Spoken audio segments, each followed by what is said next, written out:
mwaramutse neza muraho abanyarwanda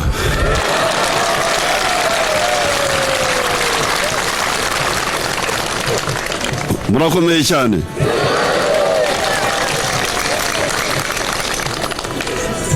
murakomeye ngamabuye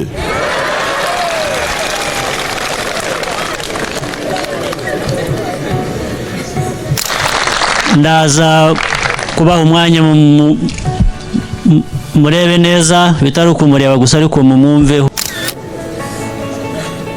murashaka mbavugire Igiswahili Ikinyankore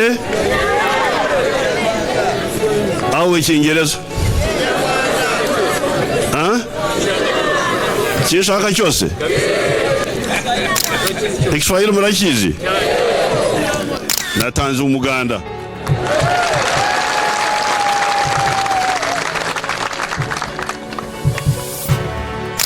umunyarwanda ntabwo ashobora kunsuzugura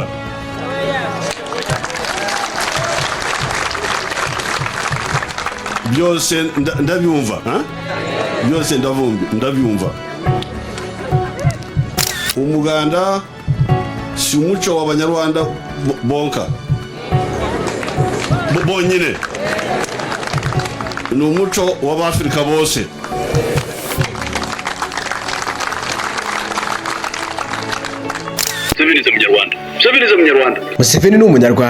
Museveni ni umunyarwanda aya ni amagambo ye nk'uko mutangiye mubyiyumvira ese koko ni ukuri nimunyemere twinjirane mu ngoro yagutse ifite inkuta zometse amateka maremare gusumba ikaramu z'abanditsi yewe n'iminwa yacu nk'abanyamakuru kuvuka ni kimwe no gukura aho wavukiye bikaba ikindi nubwo kugira ngo wicare ku ntebe y'ubukuru bw'igihugu hatari impanuka njya nkunda kuvuga nti kuba mukuru mu gihugu ntibikugira umukuru w'igihugu kuva kera gihanga hanga u Rwanda karuhaga ingoma karinga y'ingabe yaganije izindi gasigara yihariyeho zahoze zose kuva kera ku bwami n'abacakara kugeza no mu kiragano cya nyuma mukunze kwita Gen Z cyangwa se Generation Z bimwe mu byo ibihugu byinshi bifata nk'ibyangombwa mbere y'amashuri no kuvuka muri icyo gihugu ku babyeyi nabo bavuka muri icyo gihugu ese bihura no kuba uyu perezida ari inshuti y'akadasohoka ya perezida wacu Paul Kagame amazina y'nyakuri ni Yoweri Kaguta Museveni Tibuhaburwa yavutse kwa 15 Kanama mu mwaka wa 1944 ibyangombwa bye bikagaragaza ko yavukiye muri Ntungamo hari muri Uganda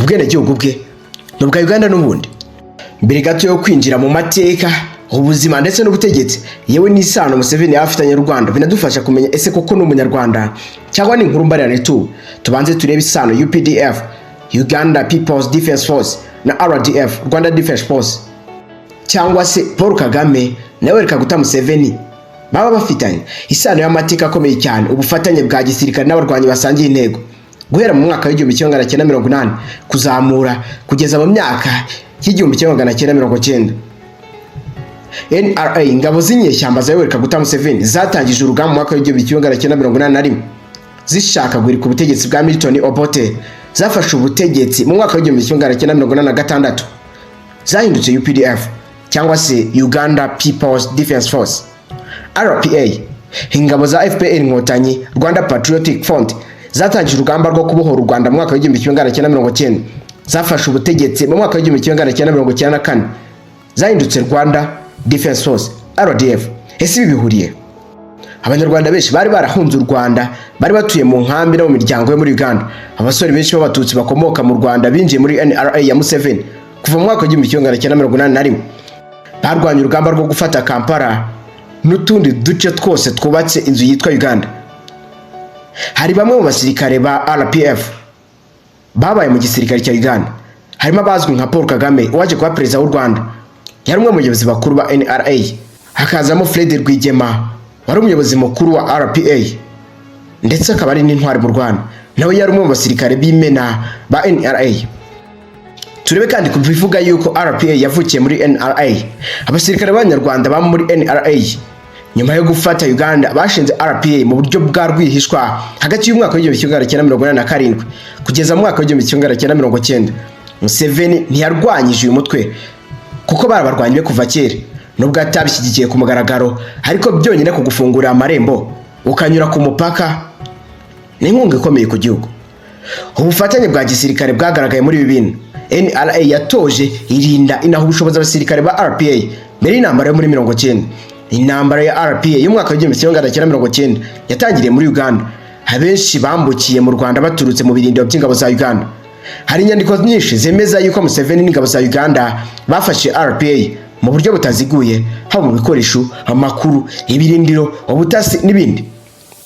Nyuma yo gufata ubutegetsi mu Rwanda mu mwaka wa 1994, RDF na UPDF bakomeje gukorana mu bikorwa byo mu karere, cyane cyane mu ntambara zo muri Congo, Zaire cyangwa se Repubulika Iharanira Demokarasi ya Congo.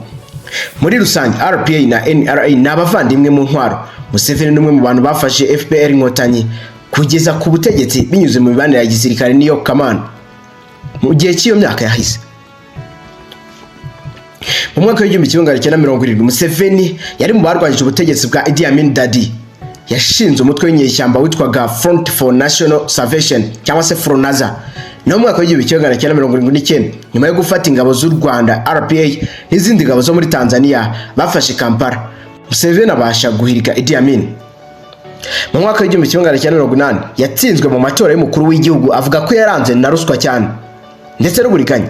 Ahita atangiza urugamba rwa gisirikare binyuze mu mutwe yashinze witwaga National Resistance Army, ariyo NRA n'ubundi navugaga. Naho mu mwaka wa 1986, kuwa 26 Mutarama, NRA yafashe ubutegetsi. Museveni aba perezida wa Uganda asimbuye Tiko Okello kugeza n'ubu ngubu. Kuva icyo gihe yagiye atorwa inshuro nyinshi cyane mu matora yatumye aguma ku butegetsi kugeza n'ubu. Muri 2005 itegeko nshinga ryahinduwe havanwaho umubare ntarengwa wa manda z'umukuru w'igihugu. Ubutegetsi bwagiye burangwa n'iterambere ry'ubukungu n'amahoro mu bice byinshi bya Uganda, ariko kandi ananengwa kubangamira demokarasi, gutinza impinduka ndetse no guhonyora uburenganzira bw'ikiremwa muntu.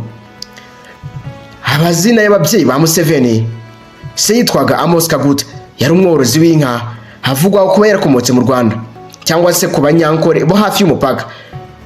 Yatabarutse muri 2001. Nyina akitwa Aster Kokundeka, nawe yapfuye muri 2001. Yari umugore w'umunyamico wibandaga ku burere bw'abana n'imyemerere ya Gikristo. Ababizi neza abakurikirana speeches za Museveni cyangwa se discours, biragoye yuko yarangiza atavuze ijambo Imana. Reka turebe umugore wa Museveni, yitwa Janet Kataha Museveni. Yashakanye na Museveni mu mwaka wa 1973. Uyu munsi ni minisitiri w'uburezi n'ikoranabuhanga muri Uganda. Yigeze no kuba minisitiri ushinzwe iterambere ry'abangavu n'imibereho y'umuryango. Janet ni umukristo w'umuhezanguni evangelical cyangwa se evangelist. Reka turebe abana ba Museveni. Museveni na Janet bafite abana bane bazwi cyane. Uwa mbere ni Muhoozi Kainerugaba, umuhungu mukuru, akaba na general mu ngabo za Uganda, nawe ari umugabo w'ingabo. Yigeze no kumujyanama wa Museveni mu bijyanye n'umutekano. Hakunze kuvugwa mu itangazamakuru ko ashobora kuzamusimbura, ikintu bamwe bita dynasty politics cyangwa se ubutegetsi bw'akazu. Natasha Karugire niwe mwana wa kabiri. Ni umukobwa, umwanditsi, akaba n'umuyobozi mu bijyanye n'umuco no kubika amateka. Yashatswe n'umusirikare mukuru witwa Edwin Karugire. Uwa gatatu yitwa Patience Museveni, umukobwa, umuvugabutumwa ndetse w'umukristo. Yashatswe n'umupasiteri witwa Odreki Rwabwogo. Uwa nyuma yitwa Diana Kamuntu, umukobwa wize ibijyanye n'ubukungu ndetse akaba nabigaragaza hanze nyuma yo gusoza amashuri. Twirebere ku bijyanye n'umuryango we. Hari abavuga ko Museveni yubatse dynasty y'ubutegetsi, cyane cyane kubera ko umuhungu we Muhoozi agenda ahabwa imbaraga mu gisirikare no muri politiki. Hari n'abavuga ko ku mutungo w'umuryango we wikubye inshuro kuva yajya ku butegetsi mu mwaka wa 1986. Ariko Museveni ubwo avuga ko ibyari bihuha. Ese Museveni koko akomoka mu Rwanda? Hari abantu bavuga ko Yoweri Museveni yabakomoka mu Rwanda, ariko ibi bishobora kuba ari ibihuha bishingiye ku nkomoko ye y'ubwoko n'amateka by'ababyeyi be, cyane cyane kubera ko Museveni avuka mu bwoko bw'abanyankore, igice cy'abanyarwanda batuye mu majyepfo y'uburengerazuba bwa Uganda.